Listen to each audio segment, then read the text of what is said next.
It's time now for County-Wide, a special presentation of Yavapai Broadcasting News. Join Paul David and Brad Miller as they talk with our community's leaders, newsmakers, and people in the know. You'll hear about the hot topics that affect all our lives here in Yavapai County.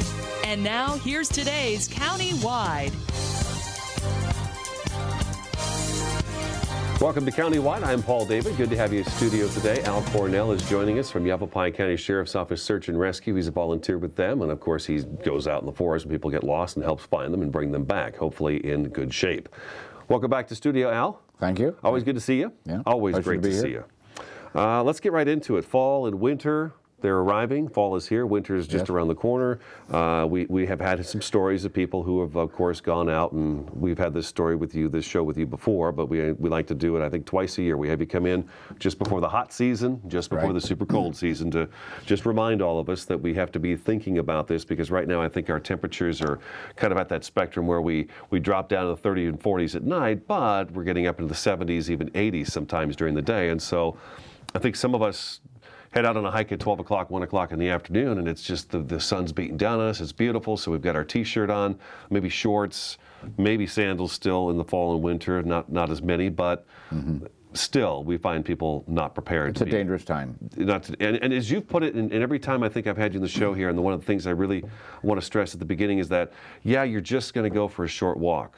But what if? The what if factor is very ingrained in you, and you've ingrained it in me. What if something goes wrong? Now what do you do?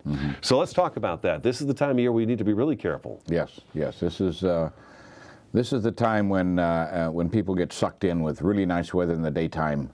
A lot of them are not used to hiking so much, and so they want to fit in every minute they can.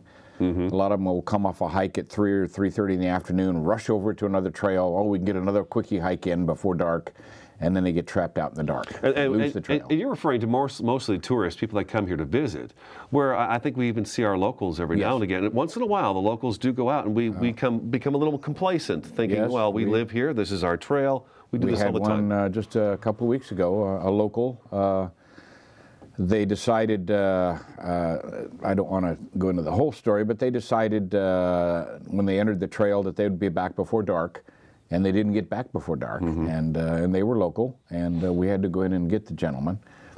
He had fallen a couple times in the dark, and the people with him had made it out, and were going to go in with some light, but they wisely called 911, and we went in and brought him out, and he was fine. But yeah, just poor judgment, or that desire to get in take advantage of every minute you have while you're in Sedona, and end up, well, just overestimating what you can do. How far? Let me ask you this: the average person like myself, I can't say that I'm in great shape. I don't work out or anything like that. But the average person, how far can we expect to probably hike before we start to feel fatigued? Because we have to remember, I think a lot of people forget that, okay, we hike 2 miles in, but you still have 2 miles out. You've got that's a 4-mile hike now. It's not a 2-mile hike. Yeah, and it's both a physical limitation and time. Physically, yeah, a lot of our visitors don't hike, and so 2 or 3 miles in, 2 or 3 miles out, and they're tired. I would be tired. But they don't realize that, and so instead of doing 2 miles or 3 miles in and 3 out for 6 miles, they'll do 6 miles in, and then they realize, I don't have anything left to do 6 miles back out. I'm exhausted. So they're dragging coming out, and then it gets dark, and they lose light. They're generally not prepared. The typical, they have a bottle of water and a cell phone, and that's it. And like you say, they're not dressed properly. And the fall and the spring are the worst times, because it sucks them into that idea that, well, the weather's so nice, what can go wrong? And the other limitation is you can't walk these trails as fast as you can walk if you go out for walks in the evening from your house on your roads. And we rescue people that think they can do 3 and 4 miles in an hour, and these trails, a lot of them, you can't do 2 miles in an hour. I don't care what kind of shape you're in. To hike them safely and not be falling and tripping and things like that, watching where you're stepping and all that, a mile and a half an hour is not uncommon on a lot of our trails. especially trails that have a lot of basalt on them, basalt rocks and things like that. You just can't go fast on those. Right. And they don't realize it. So they'll hike in 3 or 4 miles, and then all of a sudden it's dark. And they thought, well, gee whiz, it's, you know, I should have got here in 2 hours, and it's been 4 hours, that kind of thing. And, right, I hadn't thought about that, but yeah, misjudging your time. yes. Yeah. And then we have the people that misjudge their physical capabilities. The elder gentlemen like me will go in and think they can hike 5 or 10 miles, and they're really not prepared to do so, and they're also not prepared to do so medically. So, some of them are diabetics, and they didn't bring any medicine. Mm-hmm. They didn't bring sufficient food reserves, so they start to have problems with the balance of insulin and things like that, and because they just didn't think they'd be in there that long. And it's, you know, they're not prepared for the what if. For them, it's more than just falling and breaking an ankle. It's also, for some other reason, not coming out and not having the meds to support you. Mm-hmm. So how do we prepare for the what if? Well, first of all, when you decide to go in, that's when the preparation starts. The event, the emergency doesn't start when you're in there. You should be thinking, what if, when you decide you're going to take the hike. Mm-hmm. That's when your emergency starts. Okay. And if you don't have to deal with it, you're great. Yeah. But that's when survival starts. When you leave the house or when you're in the house getting ready to go on the hike. Survival starts then, not when you have the survival event. Mm-hmm. And it's bringing just some very basic things with you. Something to keep you sheltered. The biggest problem is going to be the environment. Having proper clothing and a little bit of extra in your pack. Having something you might want to wrap around you or rig up between a couple trees in case you have to spend the night to keep the wind off of you, and maybe even at an angle to keep rain off you. And it doesn't take much. I have a couple things here, if I can show. This is a small little bag that you can, it's got some loft to it, and you can actually open this thing up and wrap it around you. If you have to spend the night out there. What if you fall and break an ankle? Mm-hmm. Start a little fire, wrap this around you, it'd be wonderful. Have another one here. And while you're getting that out, should I be wearing t-shirts and shorts and flip-flops?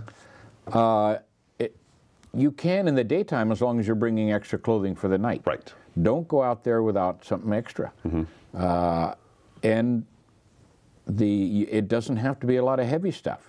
Some nice thin, I have a couple thin layers on me right now that are polypropylene. Mm-hmm. I have 2 polypropylene shirts here. They're just so thin, but they're very have a lot of heat retention in them, even if I start to overexert. That's the other thing, overexertion. People get on the hiking and they'll start sweating inside their clothing, and they should never allow that to happen. Never. If they start to feel themselves starting to get wet, start opening up. Get everything opened up, allow the air to get in there and keep that evaporative process going without letting your body get wet. And then when you stop and you start to feel like you're cooling down, then start putting everything back, zipping up, tightening everything up, and just be comfortably warm when you're not moving, and be almost feeling cold when you're walking. Do not allow yourself to sweat, because boy, that's what's going to nail you, especially at night. Why? When it gets cold. Because that wet body and the shirts being wet and all that will take body heat away from you. And we're in a thermal balance. We're always in a thermal balance. We never think about it. Okay. And we're sitting here right now, you and I, and our bodies are balancing itself. We're giving off body heat that we're producing internally from thermogenesis and things like that, and from the clothing that's holding it. And there's a point where the body can't produce enough heat. Then you start to lower your body core temperature, and that is you don't have sufficient clothing to protect you. Maybe you're out of energy reserves because you've been hiking a long time. Now you're tired. You start to go into exhaustion, and your body no longer has the reserves to protect you, and so you can't hike anymore. So this thermogenesis from activity starts to slow down, and then your body starts to react to this. Your veins, your fingers start to get numb.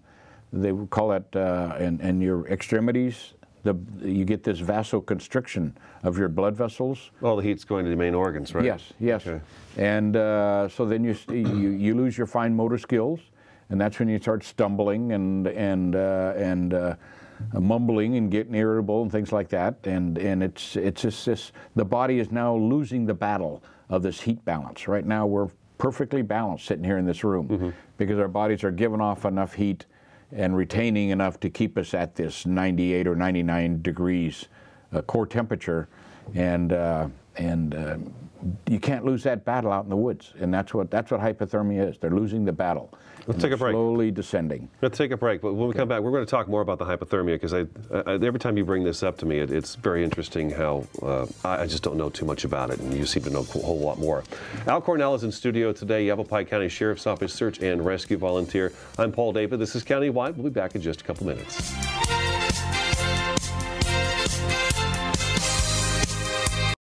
Think back to all those rules you heard growing up. Don't get dirty. You'll always remember those rules. Don't run with scissors. Now, not only can you bend some of those rules, Don't talk to strangers. you can turn them into a career. Keep your hands to yourself. Imagine your possibilities. So when you want to expand your job skills or explore a new career path, don't be afraid to take some chances. Push your boundaries. Trust in your abilities. Yavapai College. Life explored. A single ember from a wildfire can travel over a mile. That ember can ignite and destroy your home or community. You can't control where that ember will land. Only what happens before it does. Visit fireadapted.org to learn how you can help protect your community from wildfires. Look at me. Hey. Raymond, look at Mommy. Maybe the light hurts his eyes. Maybe she's just not hungry. Maybe he can't hear us. Maybe we're not stimulating him enough. Maybe it's a phase.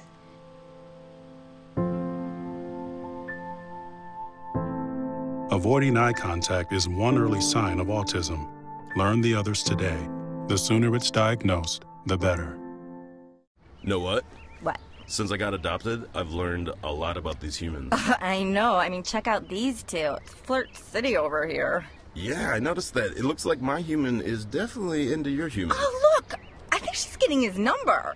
Nice. Your human's got some sweet moves. Takes after his dog. Oh, look, they're doing that thing where they put their arms around each other. She kicked up a leg. It's like in the movies. That's awesome. Looks like we're going to be hanging out a little bit more.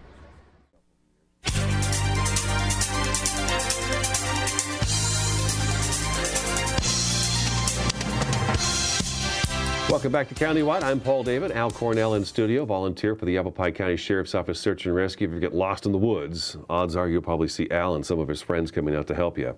We're leading up, and we wanted to make sure we mentioned this. We've talked about the fact that we're out, we're hiking, we're exerting ourselves, we've gotten sweaty, our clothes are wet now, and we're feeling chilled. So we want to talk about how to, I need to mentally tell myself, okay, this is not good. This is not good. Exactly. I'm wet, I'm getting cold. How do we reverse this? Yes.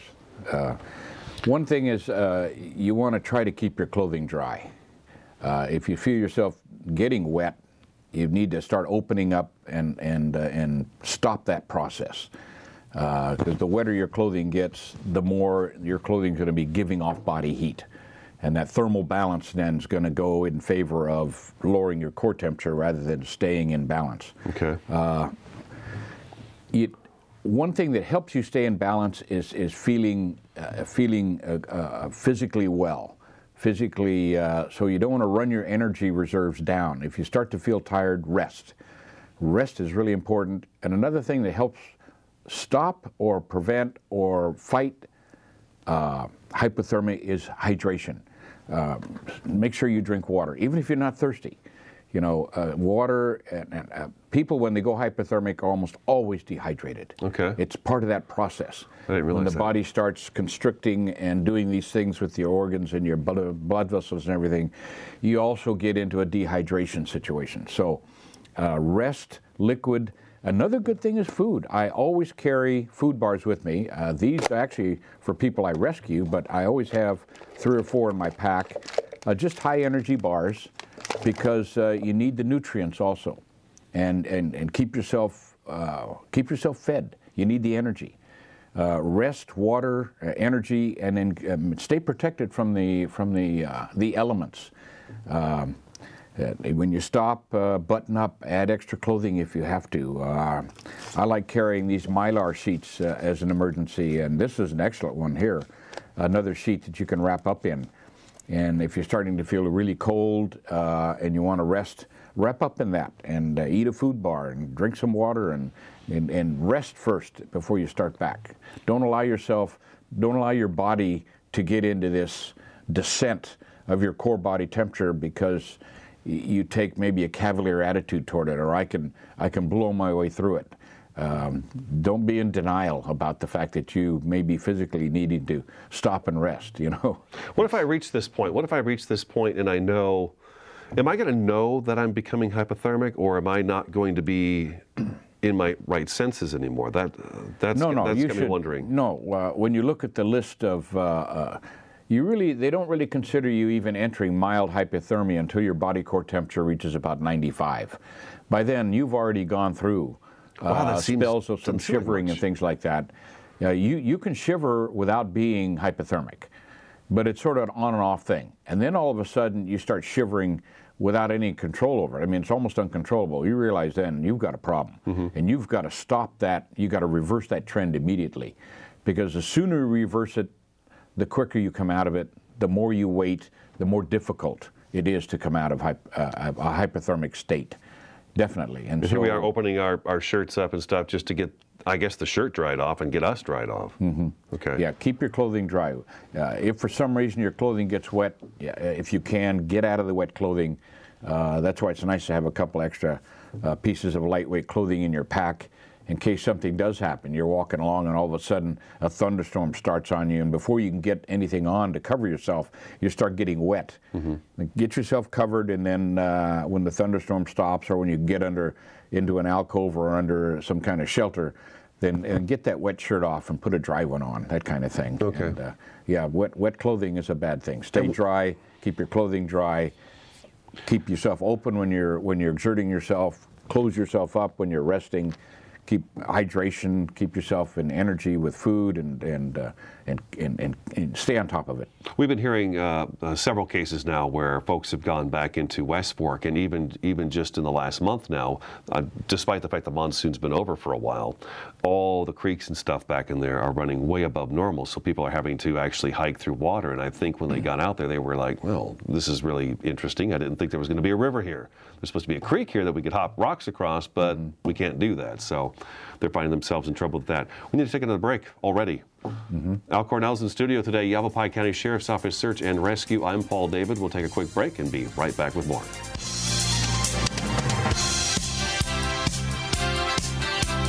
Know what?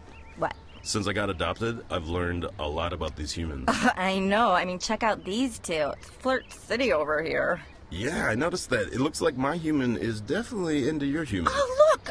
I think she's getting his number. Nice. Your human's got some sweet moves. Takes after his dog. Oh, look, they're doing that thing where they put their arms around each other. She kicked up a leg. It's like in the movies. That's awesome. Looks like we're going to be hanging out a little bit more.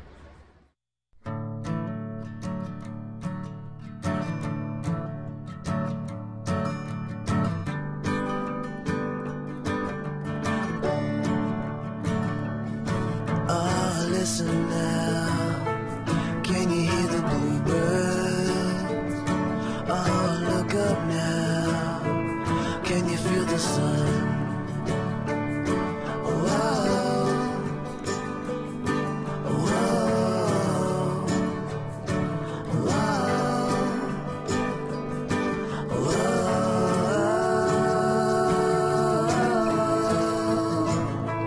Can you feel the sun?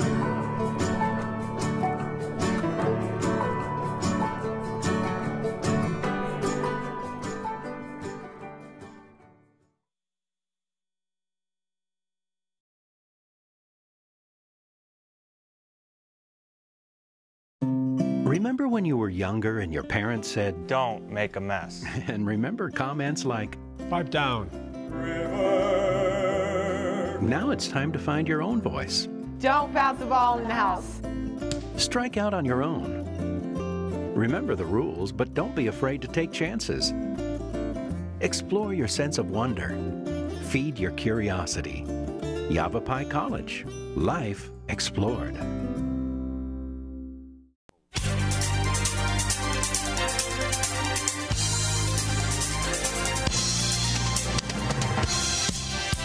Welcome back to Countywide. We have a few minutes left in the program. Al Cornell with the Yavapai County Sheriff's Office Search and Rescue in studio today. He does not want to come and have to save you or find you. He would prefer if everyone just took care of themselves out there, I'm sure. We're talking hypothermia. What else do we want to get to? I definitely want to make sure we talk about a few things we should make sure we always take with us, whether it's summer, winter, fall, spring, while we're hiking.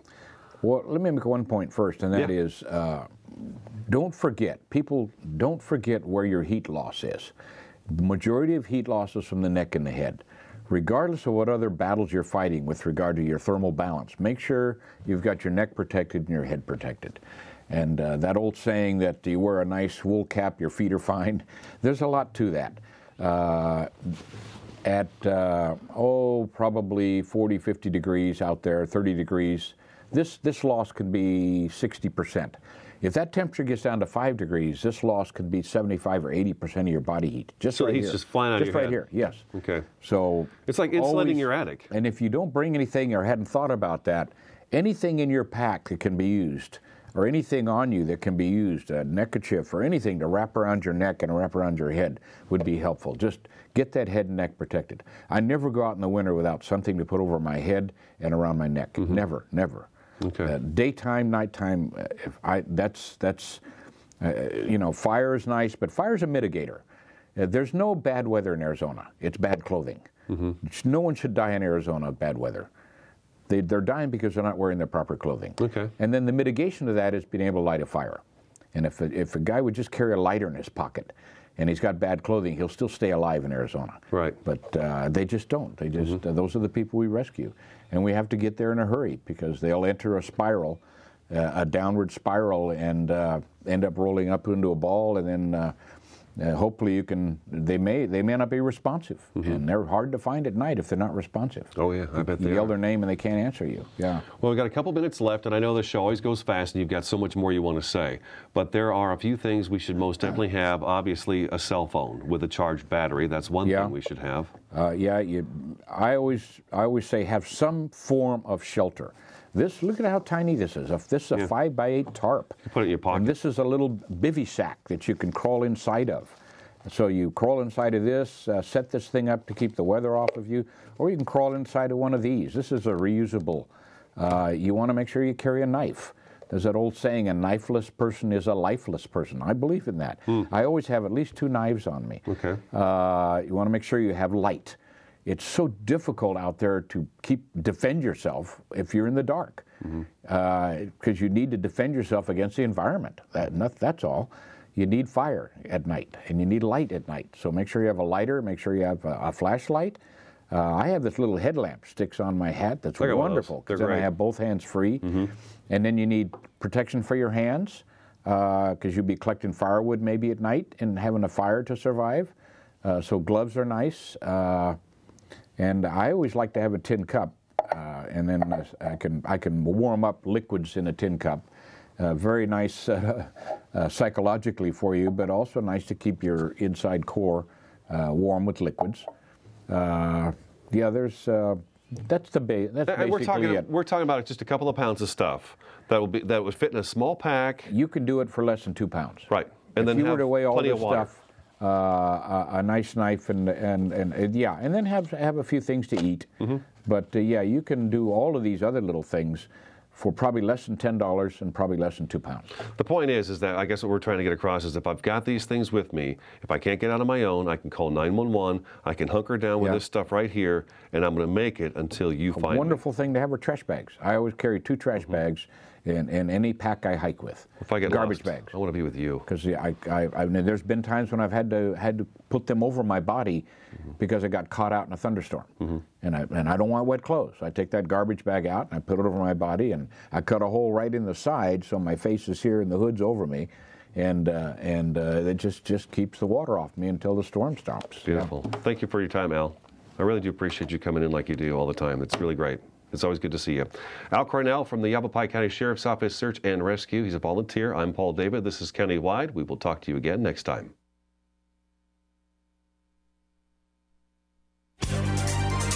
This has been Countywide, a special presentation of Yavapai Broadcasting News. Listen in each Tuesday and Thursday as we tackle the hot topics and talk to the decision makers across Yavapai County. That's Countywide with Brad Miller and Paul David each Tuesday and Thursday on this Yavapai Broadcasting station.